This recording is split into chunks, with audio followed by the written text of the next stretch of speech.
Good morning to all of you. I am D. Welcome to Study with D. Start where you are. I hope आप लोग अच्छे होंगे, सभी लोग अपना ध्यान रख रहे होंगे और अपनी पढ़ाई का भी ध्यान रख रहे होंगे।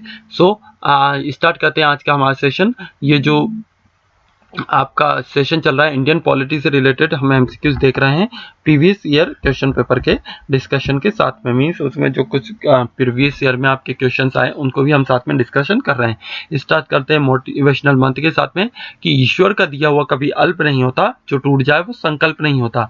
हार को लक्ष्य से दूर ही रखना मेरे दोस्त, क्योंकि जीत का कोई विकल्प नहीं होता। मीन्स किसी चीज में सक्सेस होने के अलावा और कोई विकल्प तो है ही नहीं। हाँ, ऐसा नहीं कि सक्सेस एक ही बार में मिल जाए, मगर उसके लिए हमें निरंतर अग्रसर रहना होगा, निरंतर प्रयास करते रहना होगा। इसी बात के साथ, इसी कोट के साथ स्टार्ट करते हैं आज का हमारा discussion.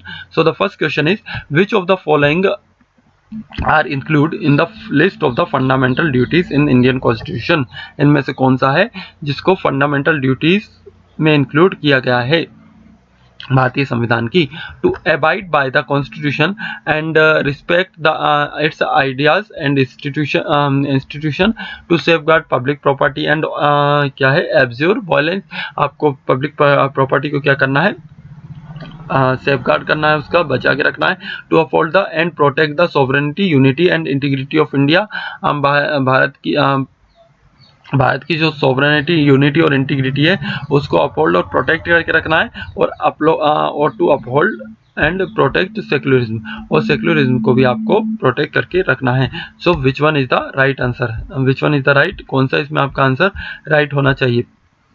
The right answer is first, second and third. जो आपके फर्स्ट, सेकंड और थर्ड की जो आपको रिस्पेक्ट करना है, आइडियल्स एंड इंस्टीट्यूशन जो है हमारे भारत के कॉन्स्टिट्यूशन के, उनको रिस्पेक्ट देना है आपको। सेफगार्ड करना है पब्लिक प्रॉपर्टी का, और जो आपकी भारत की स्वतंत्र, जो आपकी सॉवरेनिटी हो गया, यूनिटी हो गया, इंटीग्रिटी हो गया, इसको प्रोटेक्ट करके हमको रखना है। Now come to the next question. The next question is consider the following statement.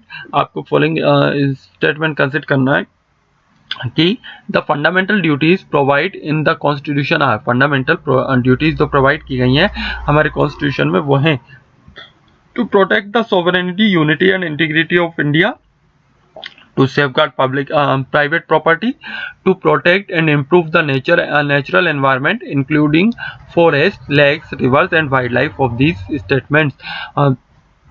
क्या है इसमें आपका कि प्रोटेक्ट करना सोवरेनिटी, यूनिटी और इंटीग्रिटी ऑफ इंडिया को, जो आपकी प्राइवेट प्रॉपर्टी है उसका सेफगार्ड करना, और इम्प्रूव करना है आपको नेचुरल एनवायरनमेंट लाइक फॉरेस्ट यानी जंगल, lakes, rivers and wildlife etcetera.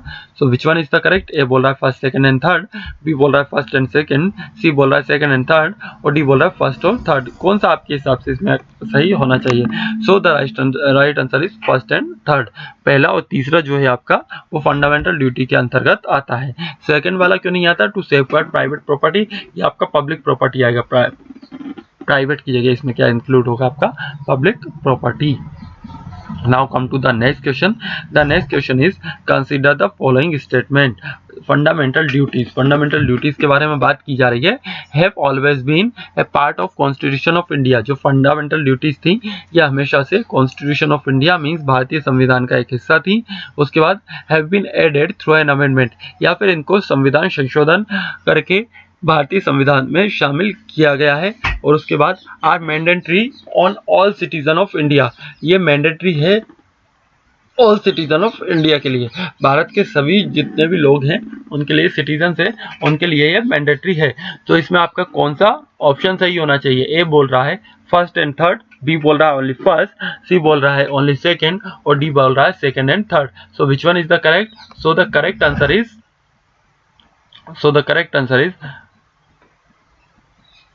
Correct answer is only second. जो आपका सेकंड वाला है सिर्फ वही इसमें सही है कि जो है आपका have been added through an amendment, इसको अमेंडमेंट के थ्रू ऐड किया जाता है। मीन्स जो आपकी एक कमेटी बनाई गई थी स्वर्ण सिंह कमेटी, स्वर्ण सिंह जो कमेटी थी उन्होंने सजेस्ट किया था 8th fundamental duty, 8 fundamental duties को क्या स्वर्ण सिंह कमेटी ने सजेस्ट किया था, और जिसको हमने ऐड कब किया था? 42nd कॉन्स्टिट्यूशनल अमेंडमेंट के थ्रू, मीन्स 42वें संविधान संशोधन के थ्रू हमने 1976 में 10 फंडामेंटल ड्यूटीज को हमारे संविधान में ऐड किया था, संविधान के अंतर्गत शामिल किया था। और ये जो 42nd कॉन्स्टिट्यूशन अमेंडमेंट जो था, 42वां संविधान संशोधन जो था, इसको मिनी कॉन्स्टिट्यूशन भी कहा जाता है। मीन्स उसमें इतने, हमारे संविधान में इतने ज़्यादा संशोधन कर दिए गए कि इसको ये बोला गया कि एक मिनी कॉन्स्टिट्यूशन है। Now come to the next question. In which of the following years the fundamental duties have been added to the existence fundamental rights in the Constitution of India? इसमें कौन सा है, किस ईयर में आपका fundamental duties add की गई हैं? इसमें आप देखते हैं 1965, ए बोल रहा है 1965, बी बोल रहा है 1976, सी बोल रहा है 1979 और डी बोल रहा है 1982। So which one is the correct? कौन सा इसमें आपके अकॉर्डिंग करेक्ट होना चाहिए, या बताइए। So the right answer is 1976। तो फंडामेंटल ड्यूटीज जो थी आपकी, the fundamental duties were added to the constitution by 42nd amendment in 1976 में 42nd अमेंडमेंट करने के बाद फंडामेंटल ड्यूटीज भारतीय संविधान में ऐड की गई थी। अब बात करते हैं और किसकी रिकमेंड पे की गई थी, ये स्वर्ण सिंह कमेटी जो थी। ये बहुत बार क्वेश्चन पूछा जा सकता है, जा चुका है कि जो डीपीए फंडामेंटल ड्यूटीज हैं आपकी, वो किसकी सजेशन पर ऐड की गई थी, कौन सी समिति थी? तो वो थी आपकी स्वर्ण सिंह समिति थी। और ये जो स्टार्टिंग में थी, ओरिजिनल कितनी थी, 10 थी, 10 थी नंबर में, मगर इसको 46 अमेंडमेंट किया गया, 86वां संविधान संशोधन किया गया और ऐड किया गया एक और को, और तब कितनी हो गई, 11 हो गई। अब आपको ये बताना है 86 अमेंडमेंट के थ्रू 86वें संविधान संशोधन के द्वारा कौन सी फंडामेंटल ड्यूटीज को हमारे संविधान में ऐड किया गया, या आप कमेंट बॉक्स में नीचे हमें बता सकते हैं। Now come to the next question. Which one of the following is not a correct description of the DPSP? इनमें से कौन सा जो है आपका वो करेक्ट डिस्क्रिप्शन नहीं देता है, डीपीएसपी यानी directive principles of the state policy का करेक्टली डिस्क्रिप्शन नहीं है। ये बोल रहा है direct DPSP are not enforceable by the court, ये फोर्स नहीं किया जा सकती कोर्ट के through. Directive principle have a political sanction, इस पे क्या पॉलिटिकल सैंक्शन लगाए, पॉलिटिकल सैंक्शन हो सकता है। इसके बाद डीपीएसपी जो है declaration of objective for state legislation, ये डिक्लेरेशन है objective for the state legislation का। या फिर DPSP promise equal income and free health care for all Indians, या फिर ये प्रॉमिस करती है इक्वल इनकम, सभी के लिए समान इनकम का, और हेल्थ केयर के बारे में ये क्या कहती है, सभी सिटीजन्स के लिए प्रॉमिस करती है कि सभी सिटीजन्स को इक्वल इनकम और फ्री हेल्थ केयर मिलेगा, जो भारतीय लोग हैं उनको। सो द राइट आंसर इज, आपका यहाँ पे राइट आंसर है D1 is the your right answer. जो आपका डी वाला है वो आपका राइट आंसर है। The directive principle of state policy are guidelines for creating a social order characterized by, ये जो डीपीएसपी क्या कहती है, गाइडलाइन देती है किस चीज़ के लिए, सोशल ऑर्डर को क्रिएट करने के लिए, social, economic and political justice, liberty, equality and fraternity as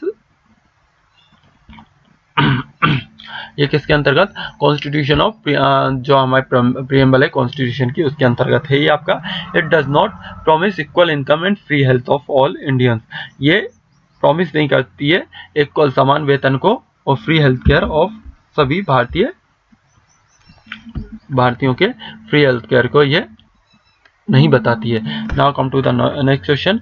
which of the following statement regarding the fundamental duties content in the constitution of India are correct? इसमें से कौन सा जो है आपका फंडामेंटल ड्यूटीज जिसके अंतर्गत कंटेंट है, इसमें आपका करेक्ट है। Fundamental duties can be enforce through writs jurisdiction, जो इसको जो फंडामेंटल ड्यूटीज हैं इनको एनफोर्स किया जा सकता है रिट्स के थ्रू। बात करते हैं सेकंड की, fundamental duties have formed A part of the constitution since it's adoption. Fundamental duties थी, ये पार्ट थी हमारे इंडियन कॉन्स्टिट्यूशन का जब से हमने उसको अडॉप्ट किया है, और fundamental duties become a part of the constitution in accordance with the recommendation of the स्वर्ण सिंह कमेटी के रिकमेंडेशन के बाद, इसको भारतीय संविधान में संशोधन करने के बाद हमने इसको ऐड किया गया है, किसको, फंडामेंटल ड्यूटीज को। या फिर fundamental duties are applicable only to the citizen of India जो फंडामेंटल ड्यूटीज हैं वो सिर्फ इंडियन सिटीजन के ऊपर क्या होती हैं, अप्लाई होती हैं, एप्लीकेबल हैं। सो ए बोल रहा है फर्स्ट एंड सेकंड, बी बोल रहा है सेकंड एंड फोर्थ, सी बोल रहा है आपका सेकंड एंड थर्ड और डी बोल रहा है third and fourth. So which one is the correct, कौन सा इसमें आपका करेक्ट होना चाहिए? सो the correct answer is third and fourth. Means जो फंडामेंटल ड्यूटीज जो आपकी थी उसको स्वर्ण सिंह कमेटी, जो स्वर्ण सिंह कमेटी जो थी उसके रिकमेंडेशन के बाद भारतीय संविधान में संशोधन करने के बाद भारतीय संविधान में ऐड किया गया था। नाउ कम टू द यदि फोर्थ वाले की बात करें, so the fundamental duties are applicable to only to citizen of India. जो फंडामेंटल ड्यूटीज है वो आपकी किसके ऊपर डिपेंड करती हैं, किसके लिए एप्लीकेबल है? सिटीजन ऑफ इंडिया के ऊपर एप्लीकेबल हैं। Now come to the next question. यदि हम बात कर लेते हैं थोड़ा सा इसका, तो फंडामेंटल ड्यूटीज जो है आपकी ये क्या है? आपका मॉरल ऑब्लिगेशन है, मॉरल ऑब्लिगेशन है भारतीय संविधान, भारतीय लोगों के लिए। किस चीज़ के लिए प्रमोट करना है? ये spirit of the patriotism, patriotism को, यानी आपकी जो राष्ट्रभक्ति है उसको प्रमोट करने के लिए। And to uphold the unity of India, India Bharat की जो यूनिटी है, भारत की एकता अखंडता है, उसको अपहोल्ड करने के लिए ये जो फंडामेंटल ड्यूटीज डिफाइन की गई हैं। उसके बाद बात करते हैं तो फंडामेंटल ड्यूटीज हमको जैसे पता है कि 42nd अमेंडमेंट किया गया था 1976 में, उसके साथ में इसको जोड़ा गया था किसकी? स्वर्ण सिंह जी की, स्वर्ण सिंह कमेटी जो थी उसकी रिकमेंडेशन पे। और बाद में फंडामेंटल ड्यूटीज आपकी कहाँ रखी गई थी? आर्टिकल 51A, आर्टिकल 51A के पार्ट 4 के ए वाले सेक्शन में इसको फंडामेंटल ड्यूटीज को कंटेन किया गया है। जो आपकी फंडामेंटल ड्यूटीज है ये जो नॉन जस्टिफाइबल है, मींस नॉन जस्टिफाइबल मतलब इनके ऊपर आप ऐसा नहीं कर सकते कि किसी इंडियन को मतलब किसी सिटीजन को आप पनिश कर दें कि अरे यार आप फंडामेंटल ड्यूटीज को फॉलो नहीं कर रहे हैं। तो वही बात अगली लाइन में कही गई है कि no citizen can be punished by court for violation of fundamental duties. Fundamental duties को वायलेशन पे किसी को भी पनिश नहीं किया जा सकता। Now come to the next question. The purpose of the DPSP of state policy is to, ये डीपीएसपी है जो हमारे दी गई है, इसका पर्पस क्या था? Lie down positive instruction which would guide state policy at all level.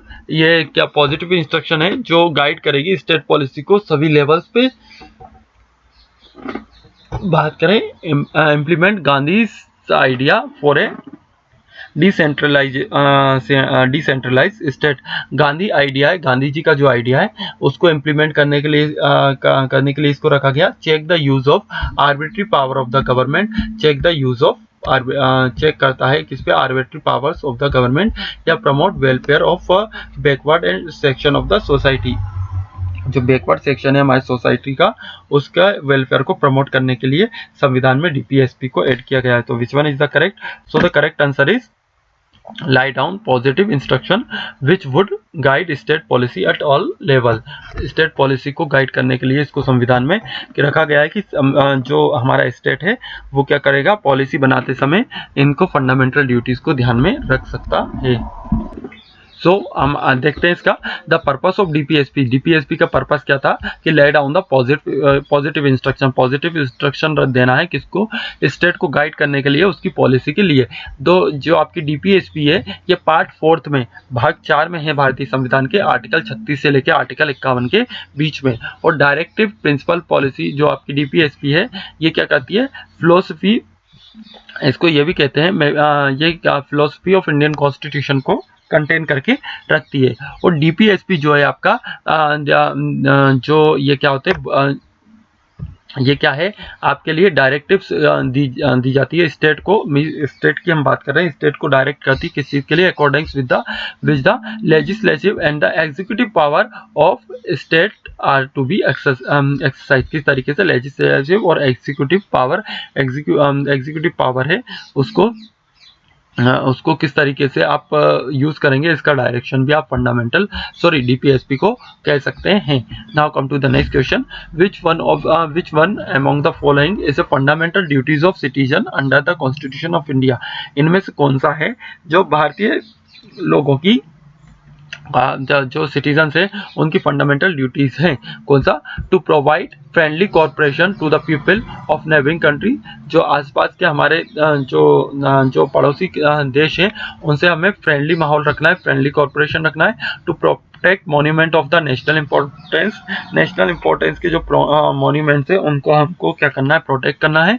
To define the country and render nation service when called upon to do so. हमें India to defend means Bharat की रक्षा के लिए हमेशा तत्पर रहना है। जब भी जरूरत पड़े हमें भारत की रक्षा के लिए, हमारी कंट्री को डिफेंड करने के लिए हम चाहें, जब भी नेशन चाहे हम वहाँ सर्व करने के लिए पहुँचे। बात करते हैं to know more and more about the history of India, भारतीय इतिहास के बारे में ज़्यादा से ज़्यादा जानने की कोशिश करना। तो इसमें से फंडामेंटल ड्यूटीज़ कौन सी हैं आपकी? So to defend the country and render nation service when called upon to do so, जब भी ज़रूरत पड़े भारत की रक्षा के लिए हमको जाना है। जैसे आपने देखा था इंडो चाइना वार हुई थी जब, तो भारत के बहुत सारे युवा थे, उन्होंने बढ़ चढ़कर आर्मी में हिस्सा लिया और इंडो चाइना वॉर में पार्ट किया था। यदि 42nd कॉन्स्टिट्यूशन अमेंडमेंट यानी 42वें संविधान संशोधन की हम बात करें तो इसमें क्या आर्टिकल 51 के अंतर्गत आपकी जो फंडामेंटल ड्यूटीज रखी गई थी उसका किसकी? स्वर्ण सिंह जी की कमेटी के सजेशन पर और 86 इंडियन कॉन्स्टिट्यूशन अमेंडमेंट किया गया था। तो उसमें एक और फंडामेंटल ड्यूटीज ऐड कर दी गई थी, जो आप वो हो गई थी आपकी नंबर ऑफ फंडामेंटल ड्यूटीज 11। पहले कितनी थी आपकी? 10 फंडामेंटल ड्यूटीज थी। तो इस तरीके से हम जो भी डिस्कशन करते हैं उसमें बार बार किसी टॉपिक को रिवाइज करते रहते हैं, तो ये क्या है आपके माइंड में सेट हो जाता है और जब एग्जाम टाइम पे आप बैठेंगे तो इजीली आपका थोड़ा सा वेल फील करेंगे, अच्छा फील करेंगे। अब बात करते हैं which among the following provision of the constitution of India are fulfilled by nation social assistance programme launch by the government of India. इनमें से कौन सी चीजें हैं, कौन से प्रोविजन है इनको वो फुलफिल करते हैं? नेशनल सोशल असिस्टेंट प्रोग्राम को, NSAP को। बहुत बार इसकी आपकी काफी टाइम फुल फॉर्म पूछ लिया जाता है कि NSAP का फुल फॉर्म क्या है। सो इसमें क्या है आपका, क्या इंक्लूड होता है? फंडामेंटल राइट्स आती है, fundamental duties, directive principle, DPSP हो गया या तो इसमें आपका कौन सा ऑप्शन सही होना चाहिए? ए बोल रहा है फर्स्ट एंड सेकंड, बी बोल रहा है फर्स्ट एंड थर्ड, सी बोल रहा है ओनली थर्ड एंड डी बोल रहा है all of this. So which one is the correct? So the correct answer is C. जो आपका सी है आपका इसमें करेक्ट आंसर है। जो DPSP है, DPSP से रिलेटेड जो आपके प्रोविजन है वो किस में रखे गए हैं? आपके NSAP में, नेशनल सोशल असिस्टेंस प्रोग्राम। ये क्या रहता है? ये significance step for towards to the fulfilment of the DPSP। ये क्या करता है? रिप्रेजेंट करता है step towards to the fulfilment of the directive principle in article 41 या आर्टिकल 41 के अंतर्गत NSAP को रखा गया है। और ये इफेक्ट कब से आया था? 15 अगस्त 1995 से, 1995, 15 अगस्त 1995 से इसको इफेक्ट में लाया गया। Now come to the last question of the day, which one among the following is not a fundamental duty of citizenship और सिटीजन ऑफ इंडिया। इनमें से कौन सी है जो फंडामेंटल ड्यूटी नहीं है भारतीय नागरिक के लिए? To develop scientific temper, humanism and spirit of the inquiry and reform. क्या है आपको? साइंटिफिक डेवलप करना है, scientific temper, humanism, spirit of inquiry and reform की, या फिर सेफगार्ड करेंगे आप पब्लिक प्रॉपर्टी का, और या फिर to uphold protect the sovereignty, unity and integrity of India, या फिर प्रैक्टिस करेंगे family planning and control the population. So इसमें कौन सा फंडामेंटल ड्यूटीज के अंतर्गत नहीं रखा गया है? इसमें से कौन सा फंडामेंटल ड्यूटीज के अंतर्गत नहीं रखा गया है? ये नोट लगा हुआ है क्वेश्चन में, हमेशा क्वेश्चन को पढ़ें तो ये ध्यान जरूर रखें। So the right answer is to practise family planning and to control population. Means family planning और पॉपुलेशन को कंट्रोल करना किसमें? फंडामेंटल ड्यूटीज के अंतर्गत नहीं रखा गया है। सो बात कर लेते हैं, जो आप बात करते हैं फैमिली प्लानिंग और कंट्रोल पॉपुलेशन, ये फंडामेंटल ड्यूटीज के अंतर्गत नहीं आता है। The fundamental duties of citizens were added to the constitution of India in 42nd amendment. 42वें संविधान संशोधन के थ्रू जो आपकी फंडामेंटल ड्यूटीज को ऐड किया गया था। वही बात आ रही है कि 10 इसमें स्टार्ट स्टार्टिंग में थी और फिर हमने क्या 11वीं कब जोड़ी गई 86 अमेंडमेंट के थ्रू। और विच एडेड ए ड्यूटी, ये कौन सी थी आपकी, आपको जो ये ड्यूटी रहेगी एवरी पेरेंट और गार्डियन, कोई भी पेरेंट या गार्जियन है किसी भी बच्चे के, तो वो इंश्योर करेंगे कि जो उनके बच्चे को है अपॉर्चुनिटी प्रोवाइड की जाए किसकी, एजुकेशन की। एजुकेशन करवाना दिलवाना है उनको 6 to 14 ईयर्स के बीच में, 6 से 14 साल के बच्चों के लिए क्या है, माता पिता अपने बच्चे को क्या करेंगे, शिक्षा प्रोवाइड करवाएंगे। ये एक फंडामेंटल ड्यूटीज ऐड की गई है। Now thank you for watching. यदि आपने हमारे सेशन को एंजॉय किया है तो चैनल को लाइक करें, सब्सक्राइब करें, इस वीडियो को ज़्यादा से ज़्यादा शेयर करें। आप मुझसे जुड़ सकते हैं टेलीग्राम पर स्टडी विद डी, जहाँ पर मैं अपने सभी लेक्चर की आपको PDF प्रोवाइड करवाता हूँ। फेसबुक पे आप मुझे ज्वाइन कर सकते हैं स्टडी विद डी से, और यूट्यूब पे आप मुझे फॉलो कर सकते हैं, हमारे चैनल को फॉलो कर सकते हैं, सब्सक्राइब कर सकते हैं स्टडी विद डी। तब तक के लिए स्वस्थ रहिए, मस्त रहिए और अपना और अपनी पढ़ाई का ध्यान रखिए। Thank you for watching, have a great day.